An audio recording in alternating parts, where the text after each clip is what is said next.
Welcome to the past, where you'll get information related to sports, video games, technology, music, and our all-time favorite ass of the week.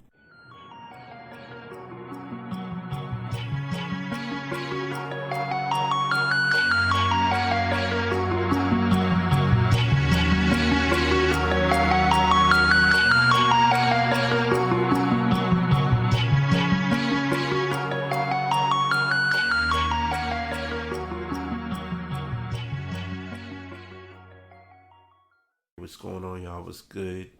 How's everyone doing on this chill, relaxing Saturday afternoon? You'll probably hear this show later on. But what's going on? The show's BT. Got a very different episode, and I'll explain why in a bit. Not gonna really give a lot of long-winded intro spiel. It is some stuff that I want to talk about that I'm gonna get into in a moment. As I share each week, and I always want to make everyone aware, we are in October now.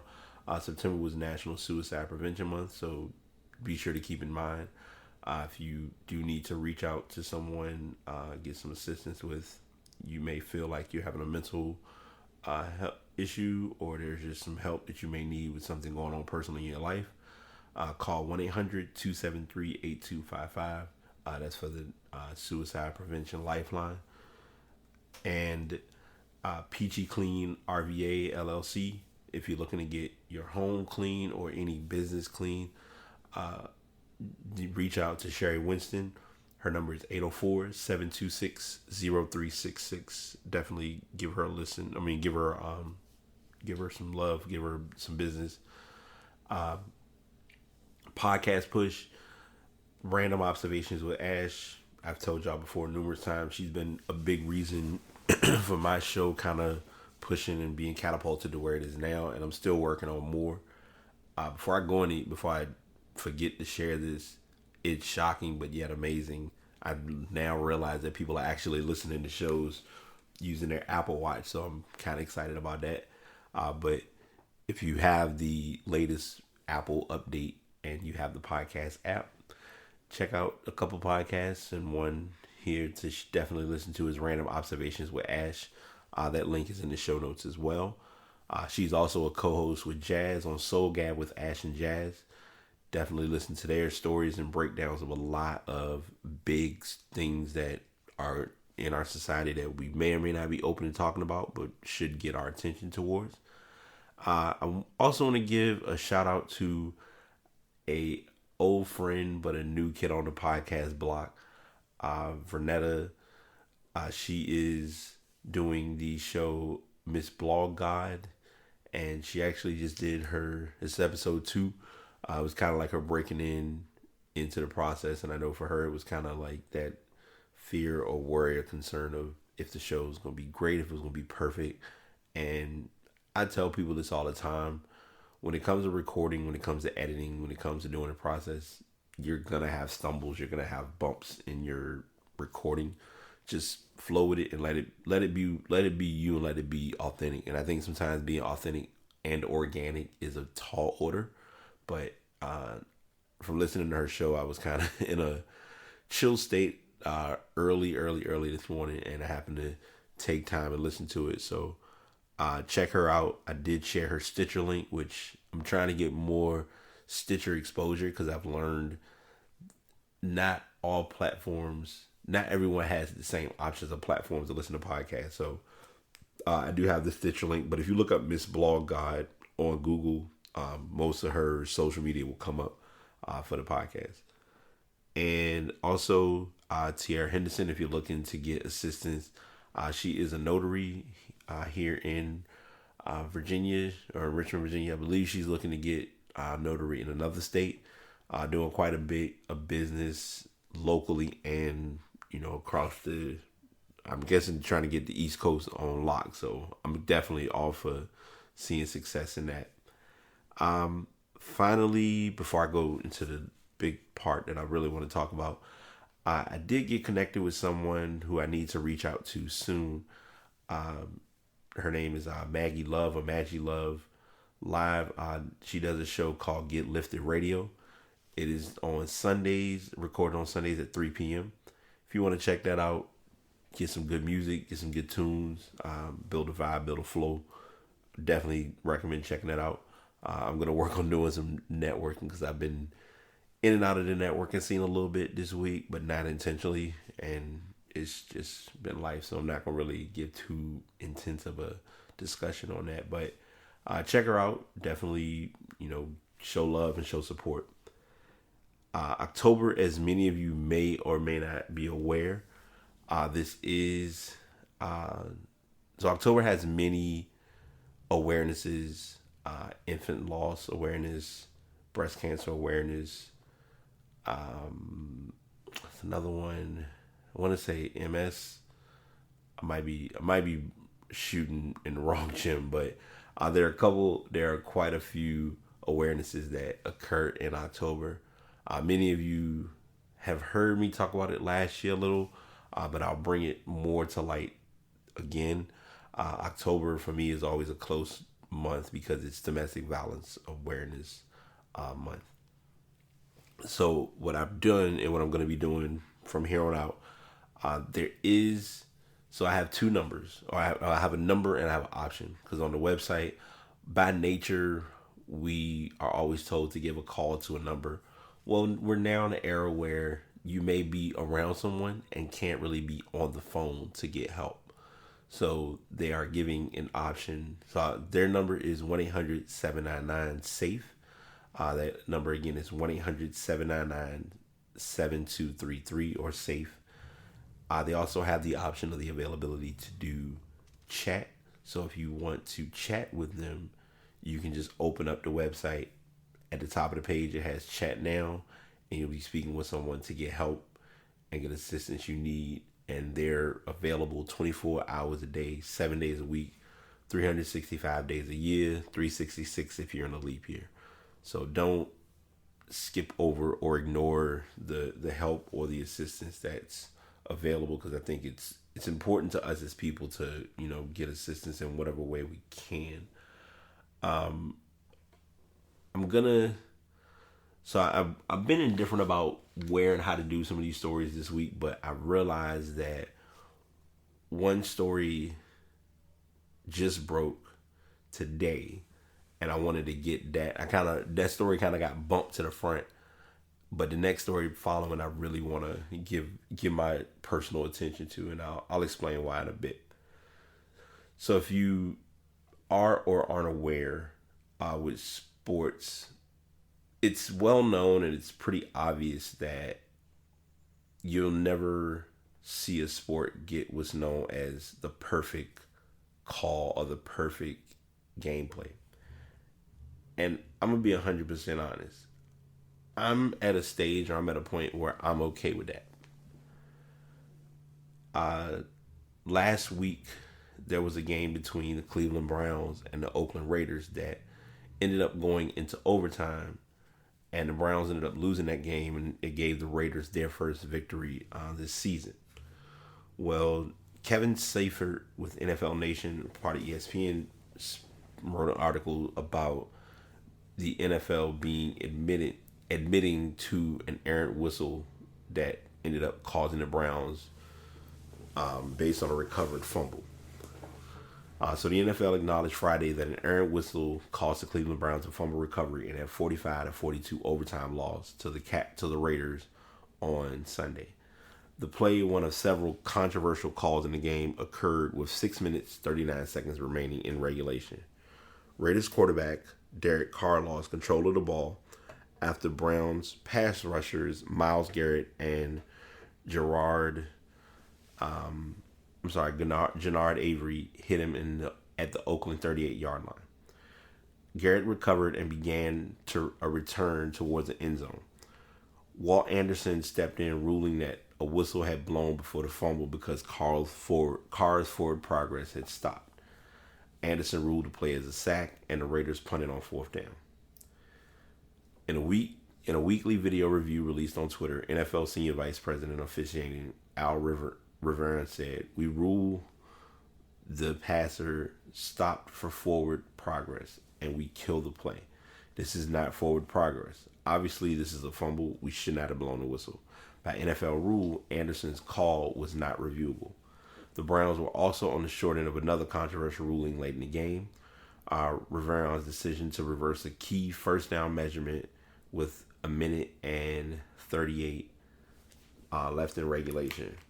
Riverian did not mention it on Friday's video, but the league had earlier supported the ruling by saying Riverian determined Browns running back Carlos Hyde should have been marked 1 yard short of the first down according to the league. Riverian pieced together the ruling by looking at evidence from two different views of the play. So and I had this conversation with my roommate, as y'all have heard before. I always talk about Twin Talk, which we're looking to rev up again soon. But I will. We talked about something that's very key and very pivotal that a lot of people may not think about or really look at. When you're at home watching a game, you have the advantage of recordings, DVRs. You can go back, you can slow down the speed of a game, you can speed up the game, you can make it look to your appealing to benefit what may or may not be seen in a moment. When a referee is on a field trying to manage 22 players at one time, because each referee is kind of put in a position to see or observe certain things, but seeing every single call, seeing every single thing is very difficult. If you notice in the NBA has a flow to the referees running, and a lot of people now, football it's noticed, basketball is not really noticed. There are 3 referees in the game. The referees kind of are put in a position of having to rotate and accordingly catch or find calls to get calls correct. It's not really something that you run into a lot in basketball because most of the time the referees are on the sideline, not really in the way. Football, however, there are instances where a referee can be standing right beside a linebacker, a defensive end, just checking to make sure somebody wasn't offsides. One note to point that I want to really bring to the table about this that no one's really going to talk about, but I'm going to, because y'all know I'm always about trying to put it all into perspective, is that referees aren't very heavy, bulky athletes. They're everyday people who have this is their 9 to 5. They may referee high school games, they may referee other events, but when it comes to dealing with an athlete in any sport, most of the athletes on the field are twice as, if not 3 times bigger than some of them, as far as in shape, on the move, mobile, all of that stuff. Getting calls right in the moment is a tall order for anyone to do. When you're at a bar, it generates discussion. When you're at home, it causes you to look at zoom-ins, things of that sort. Even in the arena or at the venues where games are played, you have cameras in every single direction. A referee doesn't have those same cameras. The only thing he has is himself and his judgment and his ruling. If you look back over the past couple of weeks, because it's been a big thing in the NFL, and I feel like they need to either modify or clear this rule up to make it proper in how it's handled. The infamous late hits or players, not hitting the quarterback, we're slowly but surely getting to that stage where the NFL is turning into I guess you can call it it's literally become like flag football. And I know comparing it to flag football is a huge comparison, but that's the cleanest and clearest way to look at it. Because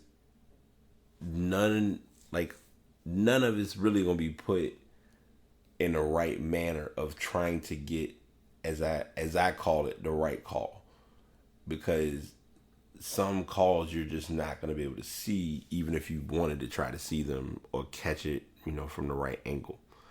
And it's really something that's not looked at or taken into account sometimes. So I'm just sharing that, and I'm just bringing that to light because I think as fans, we're inclined to look for the perfect play or the perfect game to be called.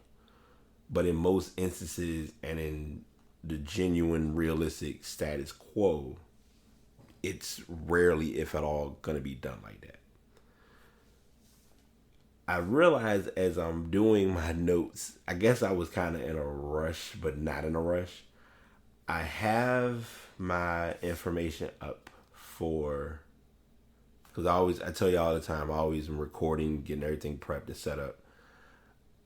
I have everything, and I'm looking, and I'm like, all right, I'm getting ready to talk about some sports, and I got this, and then I'm thinking to myself, where is my football? Like I have my football info up, cool, everything's good, but what I didn't have up was the actual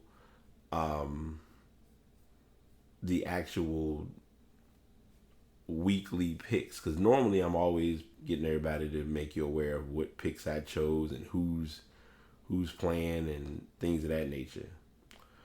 Well, I didn't have that tab until I noticed it just now. So I guess, as the saying goes, we might as well play catch up on how our week was. Because some cases, some weeks are better than others. And for me, as many of you may or may not be aware, I usually do a pretty horrible job of making weekly picks. So, week 4, as I mentioned before, I brought light to. It was kind of a chill week for me personally, only because Carolina didn't play, so I was kind of just able to relax and not get too trap happy on what I would or would not see in various matches, which is understandable, which is no big deal. My picks for the week, I turned up being 8-6, and overall I'm 25-18-1, which I will accept that any day.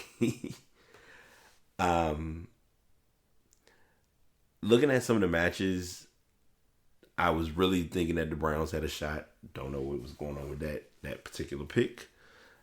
I think I went reckless. No, I didn't. Okay, the Patriots didn't disappoint.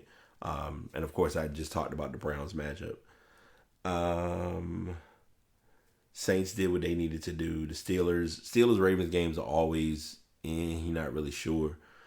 The Chiefs are the surprise team right now. I think in the power rankings, they're number 1 on a lot of power rankings boards that are being done, because there's not really an NFL power rankings that's going to accurately pinpoint what team is doing good or which team is on the proper wave or whatever. So I didn't. In week 5, we'll talk about this. Go ahead and get it out of the way. Patriots Colts had played. It wasn't really a point in me calling that game because I would have picked the Patriots anyway. The Colts really haven't shown anything to make them stand out as like a big factor in their division, let alone in football. And there's nothing to take away from the Colts as a team. It's just the reality of it. So this week, and I'm gonna, for a change, not really give long-winded spiels on each team. First and foremost, as I always remember to share with you all, for the bye weeks, for this week, the 2 teams that have a bye are the Bears and the Bucks. And for our weekly picks, I'm gonna keep it concise. You'll hear some keyboards typing, so just let me be great. Titans, Bills, going Titans. Giants, Panthers, Carolina.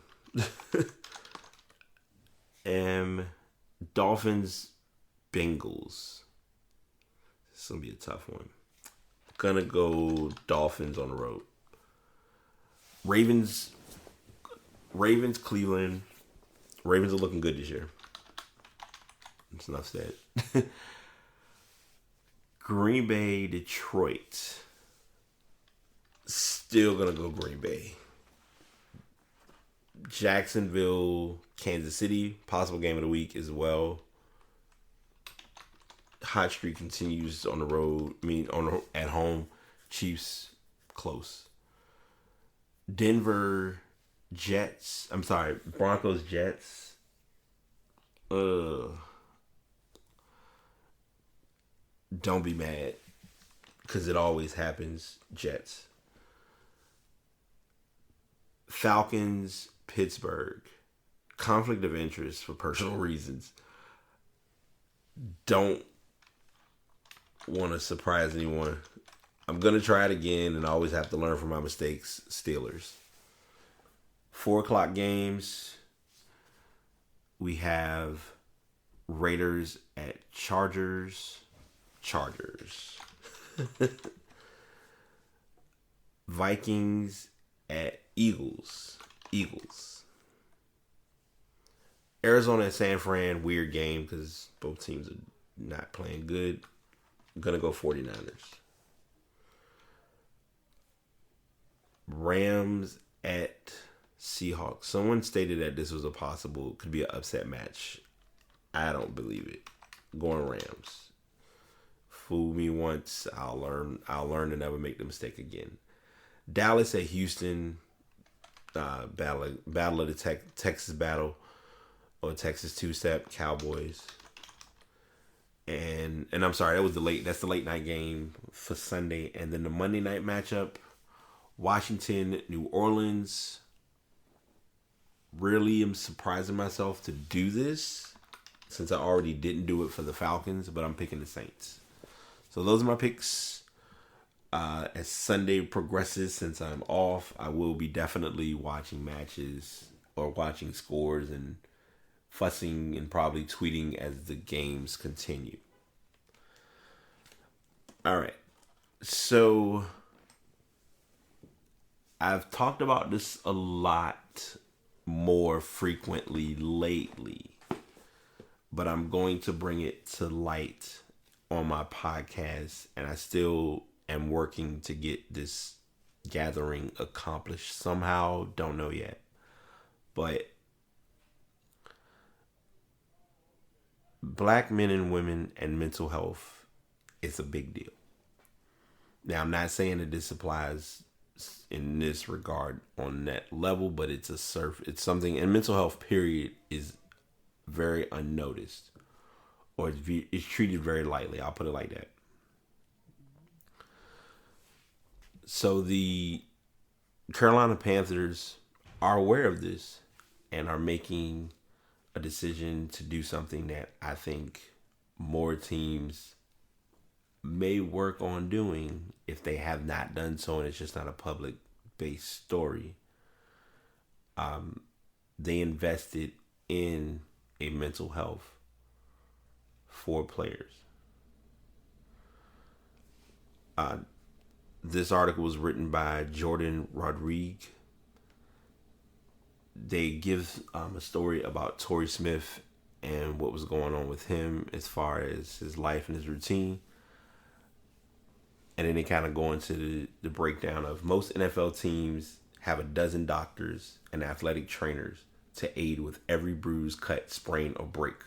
But mental health issues often go overlooked in a culture that stresses physical toughness. Many times the battles within the mind are hidden, and many who suffer stay silent.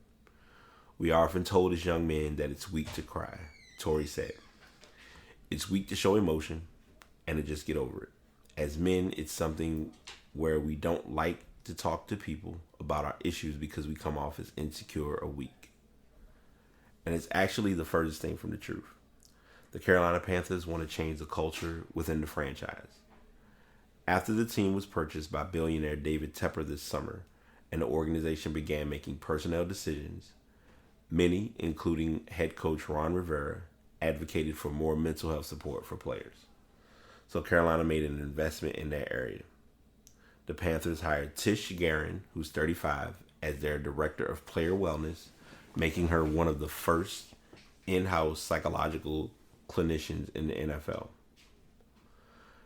Guerin, who is a Charlotte native with psychology and sociology undergraduate degrees from Winston-Salem State and a master's in social work from the University of South Carolina. She has a passion for people. She gives a couple statements saying, I always knew I was going to do this.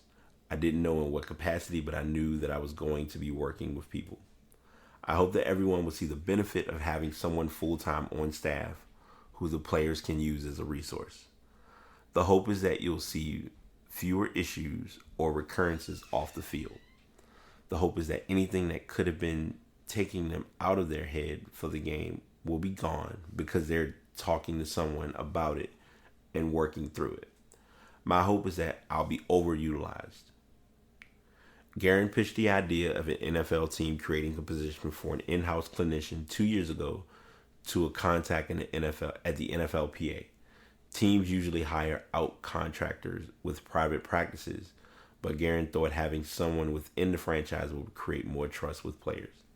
She plans to build upon programs that were already in place under former Panthers director of player engagement, Mark Carrier, who is a former player that was promoted this summer to assistant to general manager, but she'll also create new ones.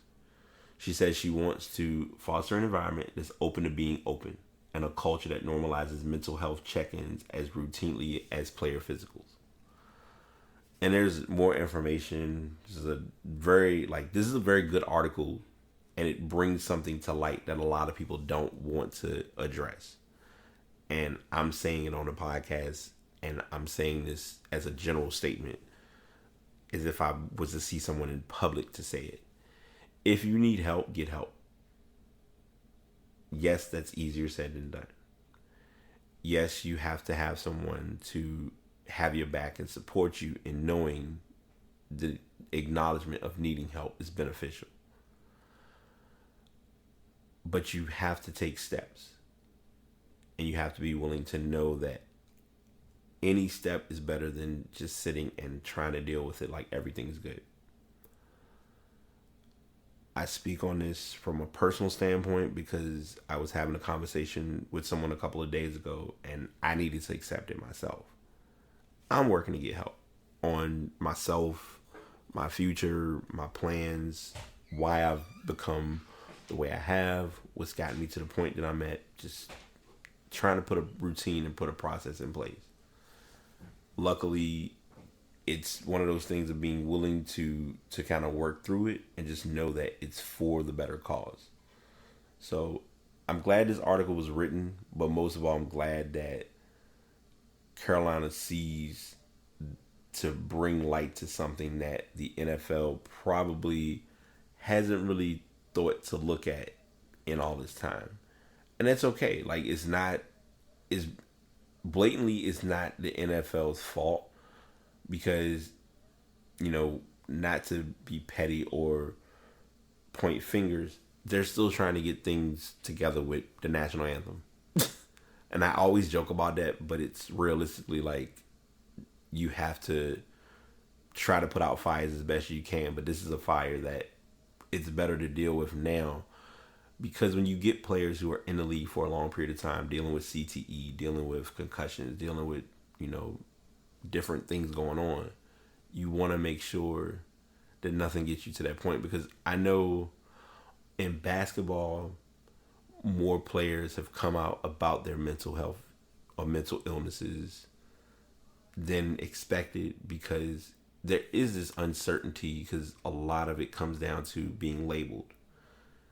And everyone treats labels as labels, and it shouldn't be you being viewed as a label. It should be being viewed as a person, but not all times that's the case. So we'll be definitely, if more stories come up about this, I definitely will keep everyone posted, or also see if there's, in years time, if there's more assessment or more information given on what how this can help the NFL and also help people in the community just in general. Going into basketball, and I'm laughing about this a little only because the NBA sometimes does things that I'm okay with, and then the NBA does things that I really need to wonder to myself, what causes something this minor to get this much attention? So Dave McMenamin, I hope I pronounced that right, who was a staff writer with ESPN, wrote this story back on September 30th. And this is one of the few articles that I'm gonna just freestyle. J.R. Smith decided to get a tattoo on his right calf. The problem with the tattoo is that it's a brand known as Supreme. Anyone who's in the urban fashion or knows of different name companies know Supreme. Most times when anyone thinks of Supreme, they think of them as the big aggressive logo on a lot of merchandise that really isn't necessary. To others, it's fashion. To each his own. But the NBA is kind of being forceful in JR's approach with this tattoo because he got it on his right calf, on the back of his on the back of his leg, and they're stating to him, any game that he plays in and this tattoo is visible, he's going to be fined. I don't see what that's going to solve. Part of me feels as though Supreme and the NBA have been struggling to get a deal. I feel like there's something business related to this. Whether it is or not, I'm not in the offices to really make that decision.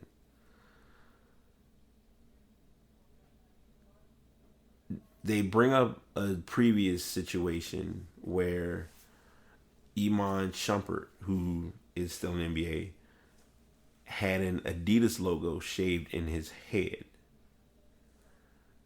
Or in his, not in his head, in his hair. Big difference. Back in 2001, Rasheed Wallace had a temporary tattoo that was promoting a candy bar company. They didn't allow him to have that. Athletes promote sponsors in their own ways. The example that I'm gonna always think of, and I always bounce back and forth from sport to sport to bring this to light.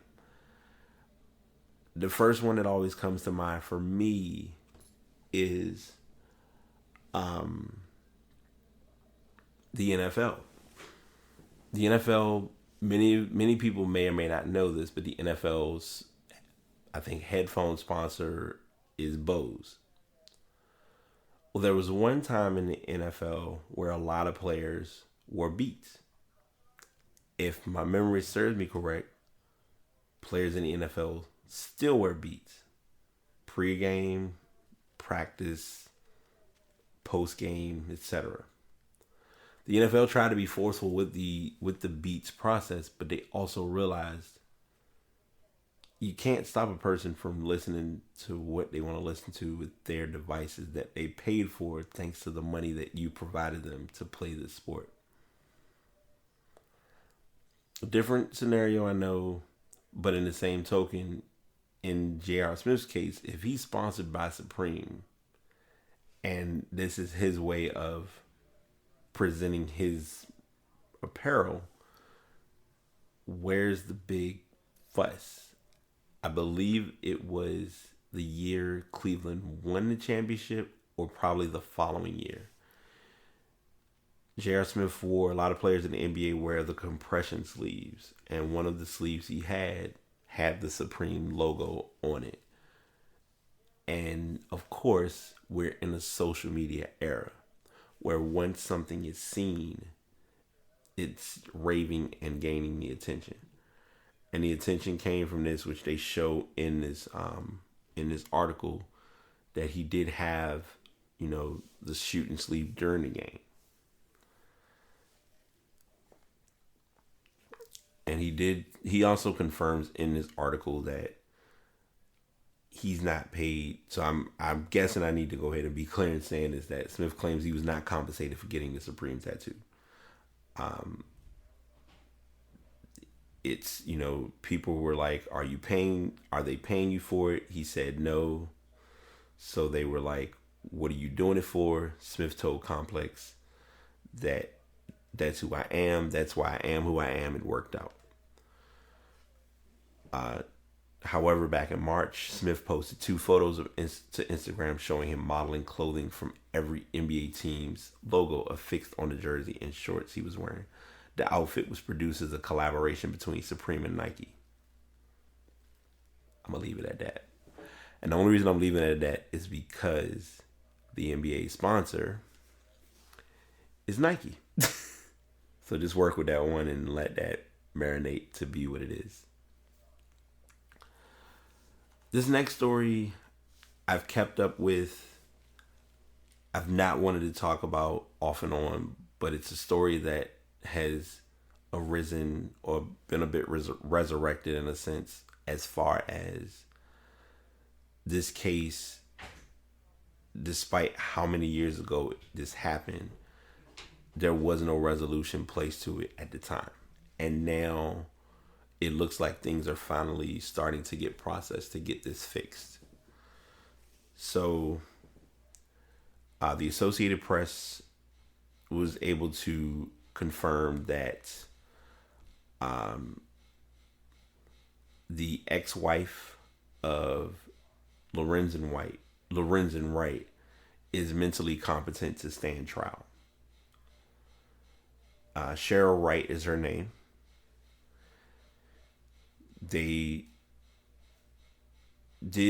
Shelby County criminal court judge Lee Coffey said on Friday that he's been informed by Dr. Wyatt Nichols that Cheryl Wright can advise her lawyers and help with her defense against charges of first-degree murder and attempted first-degree murder in her ex-husband's slaying. Coffey had ordered a mental evaluation of Cheryl Wright. Lorenzen Wright's body was found riddled with bullet wounds in a swampy field in Memphis in July 2010. He was missing for 10 days before his body was found. Cheryl Wright and co-defendant Billy Ray Turner were indicted in December. Now, mind you, this story happened in 2010. Not the story, but the homicide happened in 2010. Turner also is charged with first-degree murder. Both have pleaded not guilty. By nature, that's what you would expect. No one's wanting to state the obvious in that this is an open and shut case, because as the court of law always presents it, you're innocent until proven guilty. Proof has to be placed that this occurred.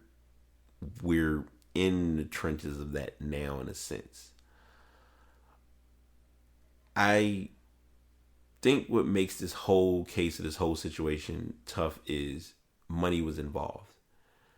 And it was a messy way of money being involved and causing it to get to this point, because it really shouldn't have, yet here we are. Now you're having to deal with more than normal on just something that shouldn't even have gotten to this stage.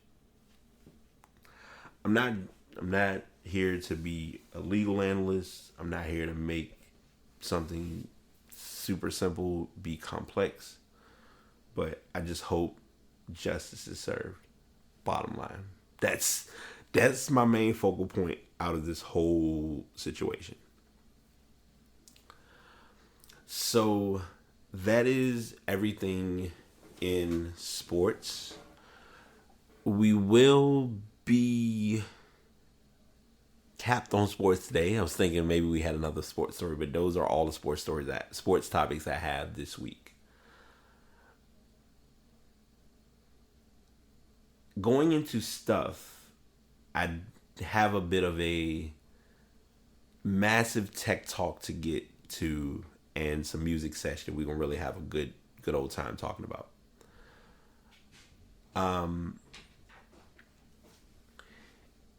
We're gonna go back to Wednesday, October the 3rd, 2:18 p.m.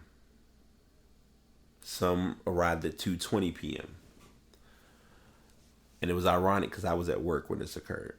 And all of our work phones are all the same type of phone. So it happened just in a matter of time. Well, everyone is sitting around. It was expected to happen because it was already being slated that it was going to occur, and they kind of gave a time period. The time arrived. Everyone's phone goes off.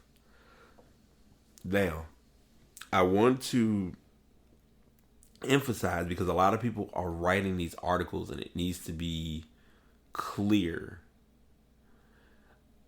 Now, I'm not, and I don't own an Android, so I can't confirm it from I cannot confirm this from an Android perspective. I can give it to you from an iPhone perspective. On iPhones, there was no text message. There was an alert. I know a friend of mine did post a screenshot of what he received as being a message. Now, whether it was a text or whether it was an alert, I'm not sure. I didn't ask. But everyone accordingly received messages. A lot of people said they didn't receive messages. If you didn't, cool. There wasn't really a option or an availability of providing a response to that message being received.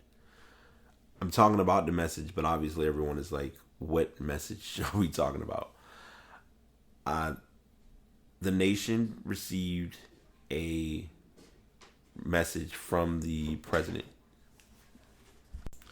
All right, so that message that the president that was being sent, it was sent to ordinary Americans as long as their providers were bored and they were in range of an active cell tower. Prior to the messages going out, FEMA had provided a link to detailed information on alerts that were going to be texted. The messages are dubbed Wireless Emergency Alerts, or WEA, and Emergency Alert Systems, or EAS. The primer from FEMA said the former would be the impromptu of the White House. The WEA text message will have a header that reads Presidential Alert and text that says this is a test of the National Wireless Emergency Alert System. No action is needed. So everyone got this message, and everyone's first thought about this, and I'm gonna chew this in a different sense, because I think I'm guilty of being the person that's here to educate and to bring truth to light and understanding why something is or isn't done. Because we kind of just hear, okay, they did this and I don't like it, but we really don't know the why or the justification behind it. And that's important. And I'm walking all around the mic, so I probably sound like I'm running away and coming back, and I'm leaving again and I'm coming back, and I'm making a lot of background noise, but I don't care. Anyway, this was, people feel as though their privacy is being compromised. Okay.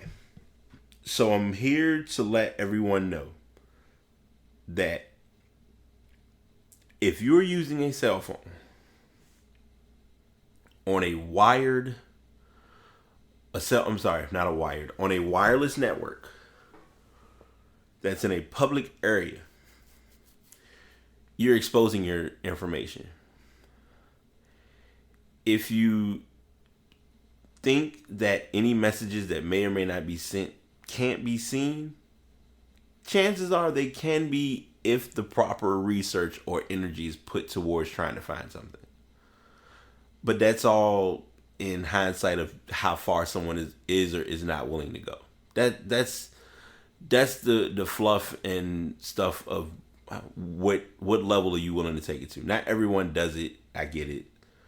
But on the flip side of it, it can happen.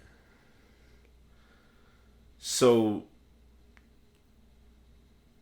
when we, and this is going to go back to my disputes time in one of my previous employments, where there are a lot of terms and conditions and agreements that are in a lot of documents that we don't read and just scroll through. You know what? Forget it, blah, whatever. Okay, agree.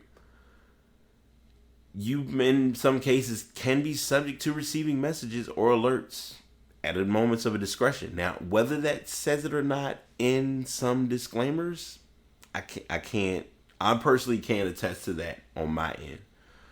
But what I will tell people is,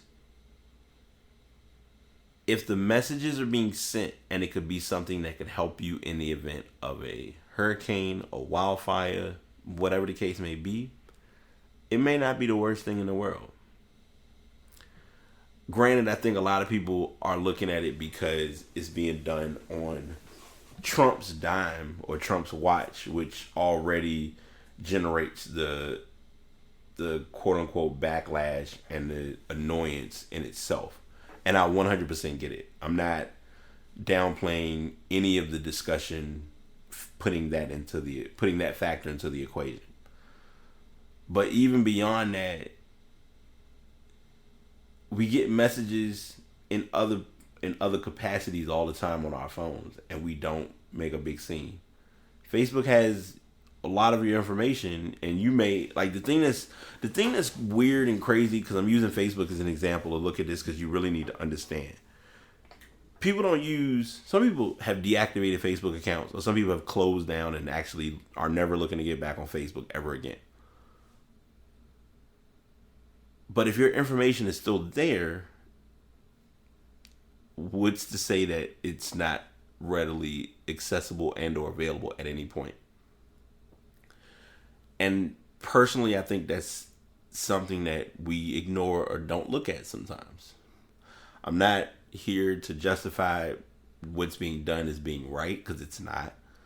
It can feel like an invasion, but it's no different than playing a video game and you're doing something that you have no business doing. You don't want anyone to know it's being done, but it's visible and it's available. All of that is the same, and all that applies to this scenario. So the message was sent.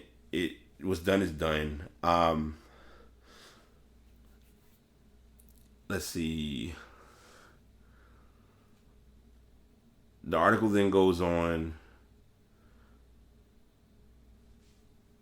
You're not able to, the Communications Act of 1934 established the authority for the president to use certain private sector communication systems for priority communications, such as sending alert and warning messages to the public during national emergencies. The Warning, Alert, and Response Network Act of 2006 prompted the Federal Communications Commission to adopt regulations enabling the wireless industry to participate in the distribution of public alerts and warnings also. The WARN Act further established that the wireless alerting service should allow wireless subscribers the capability of opting out of receiving WEA alerts other than an alert issued by the president. The agency says that in the event of an actual emergency, a presidential WEA alert would be issued at the direction of the president and or his or her designee and activated by FEMA. Not all phones, however, receive Wednesday's alerts. Only WEA compatible cell phones that are switched on and within range of an activity cell tower and whose wireless provider participates in WEA will be capable of receiving the test message. The emergency alert system message was longer. The message will read, this is a test of the National Emergency Alert System. This system was developed by broadcast and cable operators in voluntary cooperation with the Federal Emergency Management Agency, the Federal Communications Commission, and local authorities to keep you informed in the event of an emergency. If this had been an actual emergency, an official message would have followed the tone alert you heard at the start of this message. A similar wireless emergency alert message has been sent to all cell phones nationwide. Some cell phones will receive the message, others will not. No action is required. Prior tests of the alert system were done in November 2011, September 2016, and September 2017 in collaboration with the FCC broadcasters and emergency management officials. It wasn't immediately clear which cell providers participated Wednesday, but Sprint customer service officials tweeted out a link to the FEMA primer, and they go more and more into this story. So, if it's something that could be helping you, it may not be the end of the world to receive it. That's my cleanest way of putting it. Is it fair that they have the information? No. But if you think of your information input or sharing and or providing, how many times do you put your name? How many times do you put your phone number? How many times do you put your address on various things? Now, some people will say, "Oh, I don't post my stuff online. I don't share anything." I'm gonna go to two references, and then I'll go to the next topic. The first thing, when AOL first came out as an internet service provider, you would sign up, and they would give you a list of different things that you're into.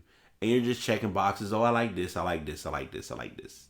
And they're looking at like, okay, these are things that this person likes. That was how we got advertisements. That was what generated what we now know, of course, as the pop-up blockers. Something that can block out and keep crap off your computer or away from your system. Great, cool, that it works. But time progressed. Technology got smarter. We did have pop-up blockers to keep things from showing up. Now we're in a stage where if you went to Best Buy's website just to window shop, like you looked at a case for your cell phone, you could go to another completely different website, like say The Verge, Kotaku, Engadget, any of those sites, and then all of a sudden they realized, oh, well, he wanted to get something from this site, so we're going to go ahead and bring that back to the attention to see if he actually wants to buy it. My personal one that I see all the time the more frequently is Amazon. If you go to Amazon and window shop excessively, you're going to get reminded about those products from some other website's company. I mean, from another website source, because they know you're going to read. But because of our attention span, your eye is going to kind of wander off and look like, I see that.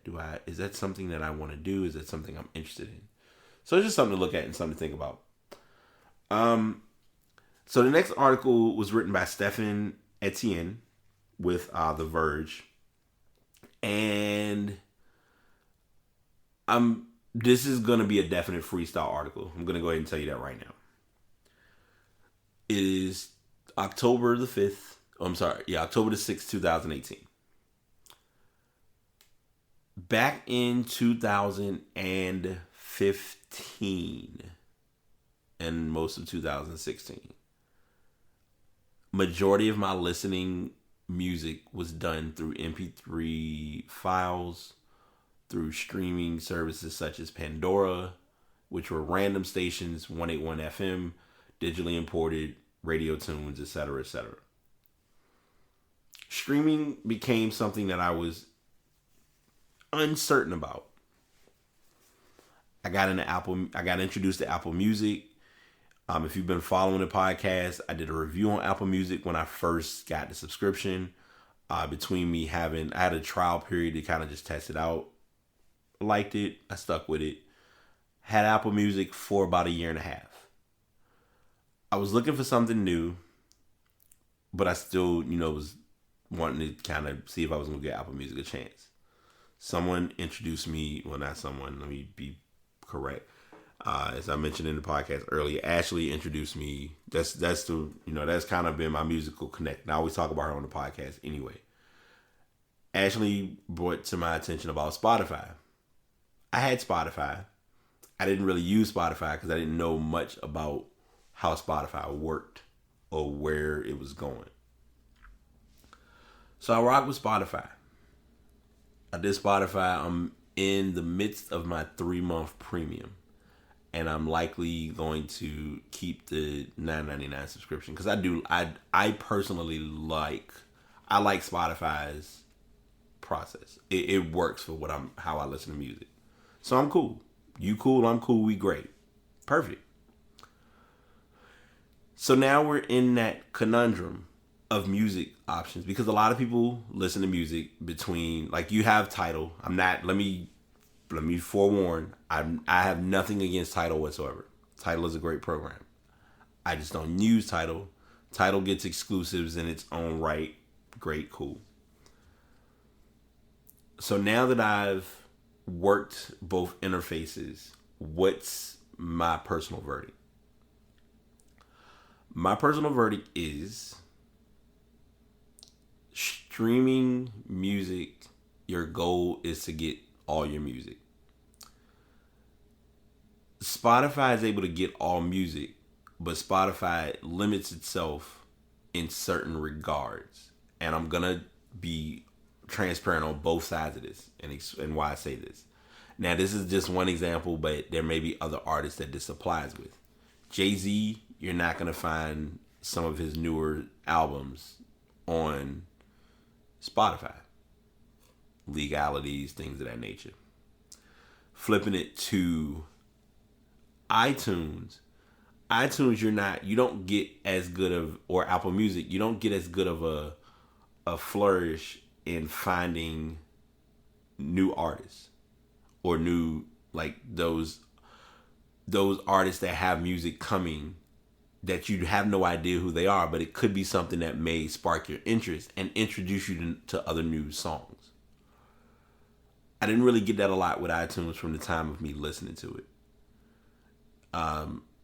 When it comes to your, and this is important, when it comes to your new releases, and as I like to call it, the artist pulling the trigger to release it to the masses. Because when it's released, it goes to all the platforms at one time. In most cases. Sometimes, I know when Drake's album came out, one of Drake's albums dropped, and everyone was sitting on Apple Music trying to get Drake's album at that time. I could even go back as far as when Beyonce brought out the album that nobody expected was coming. It dropped. People were stopping what they were doing to try to get this album. Great, cool, I feel you. Whatever works for you. If you're happy, I'm ecstatic. All that being said, pulling those things in and out of the equation, I'm okay with Spotify's plan, and this is my reason. Now, because I do podcasting and because I listen to a lot of podcasts as well as listen to a lot of music, I'm able to do both in one interface. Spotify completes that. Now, to state the obvious, and this is a podcasting tip for anyone who does podcasting in general. Do not focus on one platform. And I'm emphasizing this for a reason. Everyone has different ways of how they listen to shows. I mentioned this earlier in the show about Apple Watch being funny a little bit, but it's a serious thing. Some people have the podcast app. Some people have Google Podcast app. Some folks use Podcast Addict. Some people have an Android device and are pulling podcasts through Stitcher. A friend of mine who, Vernetta, Miss Blog Guide, she was surprised when I told her that her podcast was on Stitcher. Because of the platform she put her podcast on, they were able to implement a link or implement the connection of, hey, here's your Stitcher starter page for your podcast. Everything's there. You just continue creating content. And now we're at a stage or at a point where your main focus should be to give the listeners what they're asking for, which is they want content. They want to listen to good shows. And that's doable with the proper sources to do so. Give TuneIn a chance. Give Acast a chance. Give Overcast a chance. Don't just focus on iTunes or Apple Music or getting an RSS feed just to go on, just to have your podcast featured. Because, and I'll say it like this, and then I'm gonna leave it alone, and then I'll wrap up the Spotify iTunes bit, and then go into the next topic. If you are pressed or pushed on trying to get into iTunes, and you have a focal point of what your show is about, but you're trying to get your show to stand out amongst these many well-known big factor artists or performers, you're already behind the 8 ball. What do I mean when I say that? If I'm doing a sports podcast and I'm already competing with ESPN, now when I say ESPN, I'm giving you everyone who has shows that are hosts on ESPN. Jalen Rose and his guy, they have a show. Michael Smith has a show, even though she's not part of it. More than likely, Jamel Hill has a show. PTI has a show. I wouldn't put it past it if Around the Horn has a show. I'm just on ESPN now. Keep that in mind. Shannon and Skip, they do a podcast. Stephen A. Smith does a podcast. Like, I'm naming people who are doing podcasts in sports alone. Now, I've only just talked about Fox and ESPN. I haven't gone into CNN. I haven't gone into local podcasting platforms that are in the sports queue but have a big name. Like, let's say the Cowboys, they have someone who's a big name with the Cowboys, and he has a podcast talking about the Cowboys. That's a following by itself. So you have those demographics and that factor to compete with in just sports. So getting your name and getting into that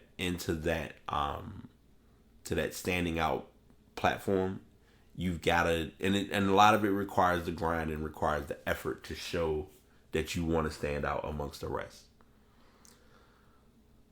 My quick take is iTunes will keep Apple in synergy and in synchronicity, whatever. Spotify does too, but Spotify introduces the balance that I prefer. And Spotify gave me one feature that I think I adore the most, because it doesn't matter if I'm on my Mac, if I'm on my tablet, if I'm on my iPad, iPhone.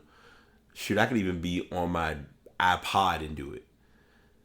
If I can play music from Spotify and load it to my Echo, or load it to my Fire Stick, or load it to my Chromecast, or if I owned one, load it to my Apple TV, you sold me. Because that's a way of me getting my listen, but not being limited to where or how I listen. And now with Echo, which I was surprised by, implementing the feature of, if my speaker is in one area and I want to Bluetooth to another speaker, I can have both speakers be a source to play my music. I think that's phenomenal. I think that's showing us we are moving in a good direction with how music passes along. Speaking of music, we're close to our asses of the week, and I will go ahead and share my music sesh this week, which, one, I got presented and told that Kevin Gates has a new album. Do not take what I'm about to say out of context. I've never really been a Kevin Gates listener. I listened to it, and Kevin Gates is an album that I probably would have to listen to for a while to see if it could grow or could fall into my flow of listening to music, because it's not there right now. And it's nothing against the album or him as a person. I did find out recently that T.I. has a new album. So I've been listening to that a little bit and impressed. It's called Dime Trap. If you are a T.I. fan, you may want to check it out. I started on Lil Baby and Gunna's album called Drip Harder.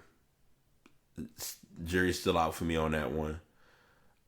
If you're into 21 Pilots, they have a new album out. Haven't listened to that yet. Mariah Carey has a new single out called With You. Haven't gotten to it. That came out on Thursday. WizKid has a new single called Master Groove. And let's see. we are not far away because I think they're kind of giving us more sneaks on this album from Ella Mai's new album releasing. She had a song that just came out with Chris Brown called Whatchamacallit. And Tekashi has a new song out called Stupid. So that's where we are with music right now. That's my music sesh. I'm still listening, still catching what I can. I'm still podcast queuing. I got a couple podcasts now that I'm trying to get the flow down and listening to more often. And like I said, just roll with it. Like, just listen to what you like and get your feel for what you love. All right. We now join our favorite part of the show where I point out who is doing what right and who is just getting it completely wrong. Nick Stat must be my go-to source for a lot of my great petty podcast articles, and this one is no exception. So our first ask of the week involves Best Buy. I'm not putting this on Google. I'm putting this on Best Buy. They have an event coming up on October the 9th, which is next Tuesday, where we get an announcement of the Google Pixel 3, the Pixel 3 XL, along with a various amount of Google-made hardware devices. In the Chromecast land, it looks like a new Google Chromecast is coming. Now, I'm going to do a brief, full, transparent scenario because it's pretty ironic. Currently, where I live, my roommate has my first Chromecast, which when I say Chromecast introduced me to another world, it introduced me to another world because it was ironic with owning a Chromecast, doing the Android Chromecast connection, which was cool, but then having an Apple device and still being able to connect seamlessly with no problem. And when they implemented the option of Twitch being available on Chromecast, that was all she wrote. So I had my first Chromecast, which did its job. It still does its job. Like, you're going to get videos in high quality 1080.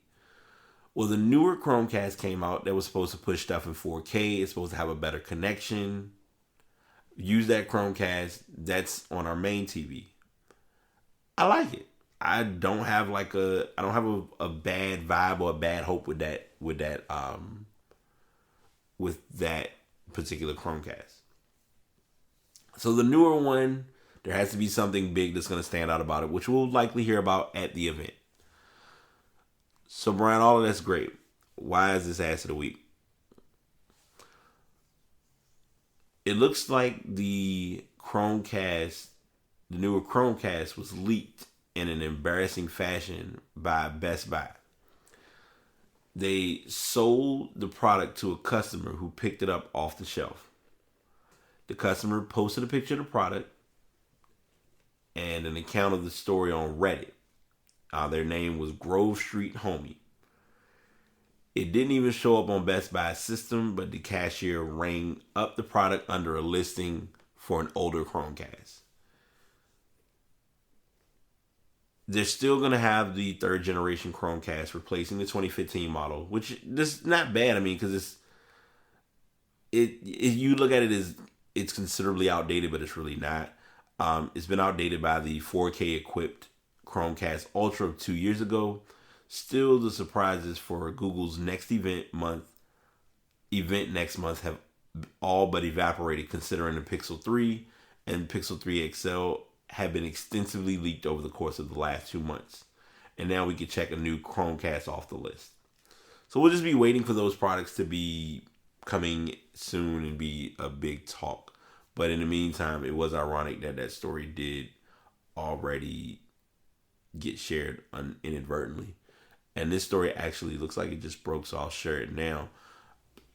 Google's Pixel 3 XL is being sold before the official launch.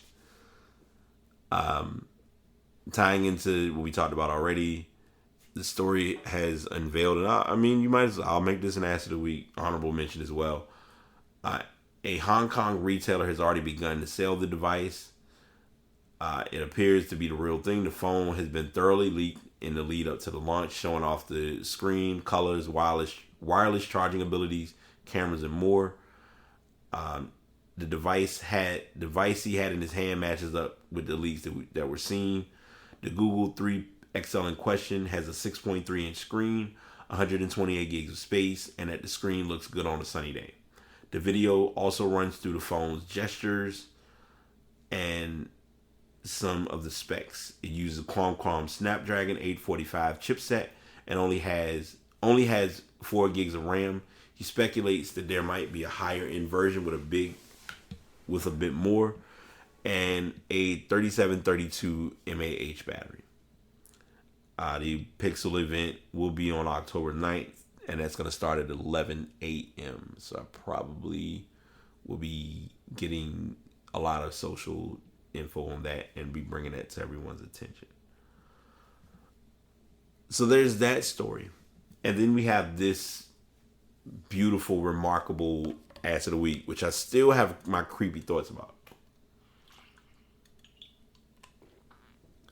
So there's a new, so the wave now with people holding phones, regardless of the size, how big or small a phone is that we always factor in how our hand is going to hold the phone, as well as how we're able to scroll but not affect it having the proper hold to what we do and how we use the phone, right?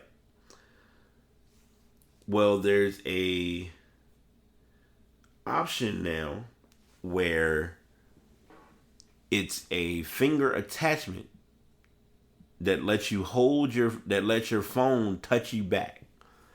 I guess it's supposed to be something cool for Halloween, but I don't know. It's a little creepy. Have you ever wished your phone? And this article, by the way, was written by Mallory Locklear, who is with Engadget. She's in Gadgetry. Have you ever wished your phone could tap you when you had a notification, drag itself over to you on its own, or touch you back? No? Too bad. Researchers in France have developed a finger-like phone and tablet attachment that can do all of those things and more.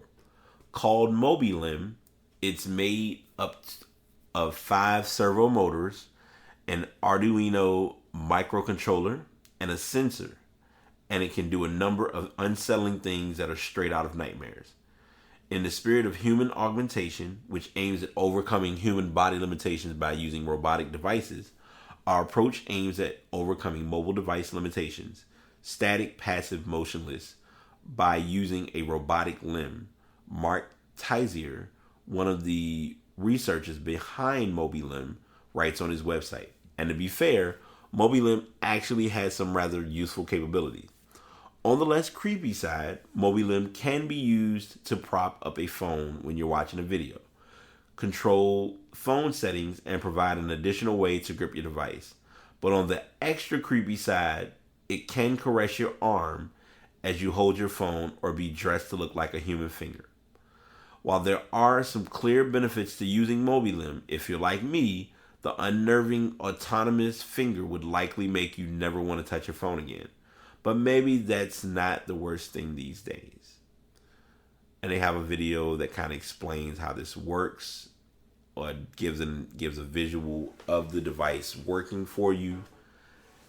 All I'm going to say is we have way more options and much simpler solutions on putting something on a device that can hold a phone for us, or set a phone up, or prop it up, or whatever.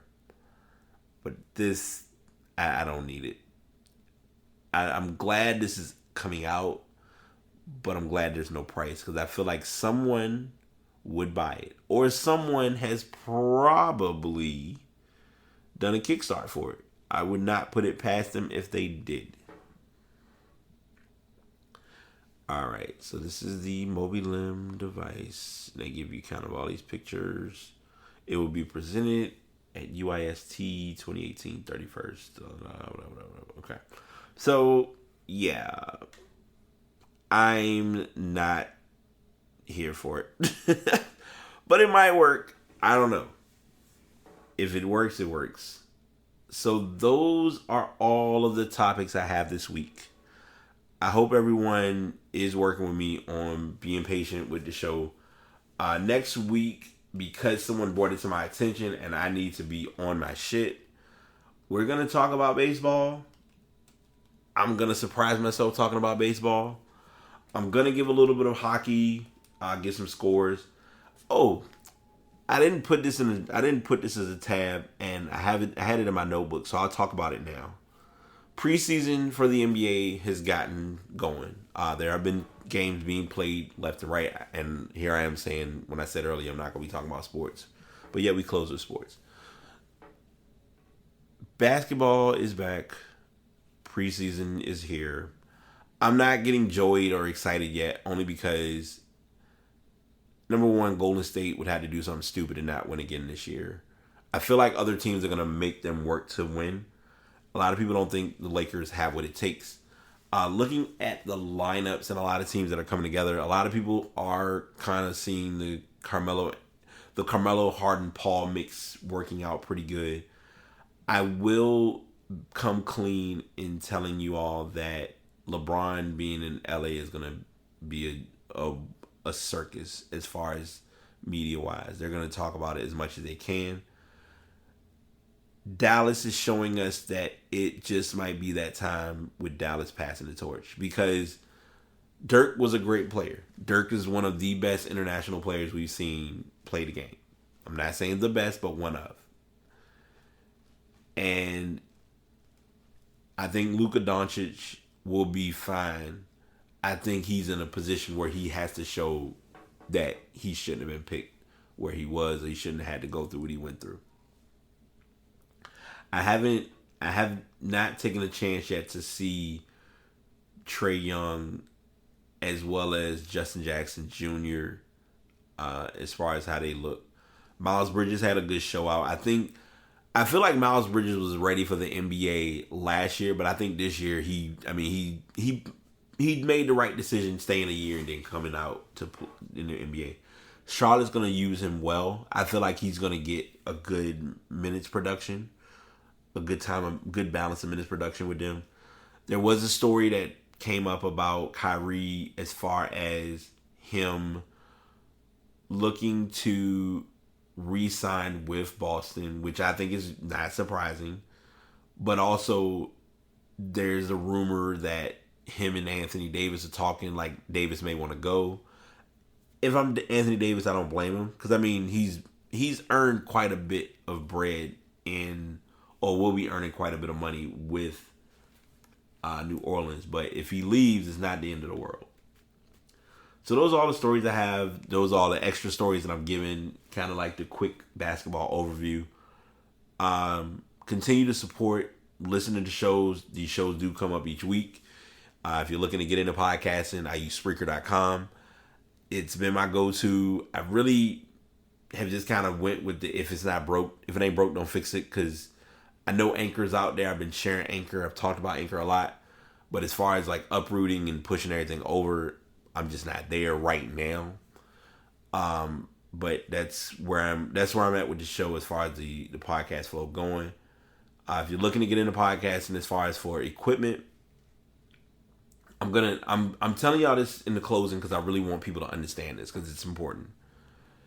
If your finances are not suitable to go with buying a microphone, and you don't have enough money to get the Blue Yeti or the Blue Yeti Nano, which is $99 on Amazon, probably has gone down since its official release, go Anchor.